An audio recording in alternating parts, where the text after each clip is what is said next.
வணக்கம் நண்பர்களே. தமிழ்நாட்டில் ஒரு அழகான மாவட்டம் அப்படின்னா கண்டிப்பாக அந்த லிஸ்ட்டில் தென்காசி முதல் இடத்துல இருக்கும்.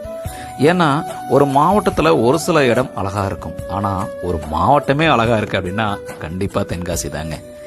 எப்போவுமே சிறு சிறுன்னு காற்று, எங்கே பார்த்தாலும் பச்சை பசேல்னு இருக்கக்கூடிய இயற்கை, அங்கே இருக்கக்கூடிய அருவி, அதுவும் இந்த ஜூன் ஜூலை ஆகஸ்ட் இந்த தென்மேற்கு பருவமழை காலம்லாம் இந்த தென்காசி மாவட்டம் அவ்வளோ அழகுங்க. வாழ்க்கையில் ஒரு முறையாவது அந்த மாவட்டத்தை போயிட்டு ஃபுல்லாக சுற்றி பார்த்துடணும். ஏன்னா அங்கே வீசுகிற அந்த சாரல் காற்றும் சாரல் மழையும் இருக்கு பாருங்க.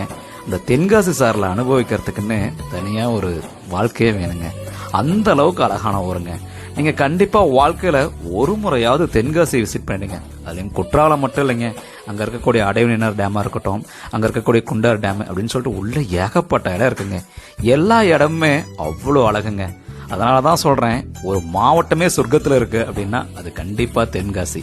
உண்மையாலுமே அவ்வளோ அழகான ஊருங்க. இந்த வீடியோ உங்களுக்கு ரொம்ப பிடிச்சிருக்கு அப்படின்னா மறக்காம ஃபாலோ பண்ணிடுங்க. ரொம்ப பிடிச்சிருக்குன்னா கமெண்ட்டில் ஒரு ஹார்ட் போட்டுருங்க. அப்புறம் நீங்கள் திருநெல்வேலி தென்காசி பக்கம் அப்படின்னா மறக்காம கமெண்ட்டில் சொல்லிடுங்க. வேறு ஏதாவது கருத்துனாலும் கமெண்ட்டில் சொல்லிடுங்க. நன்றி நண்பர்களே.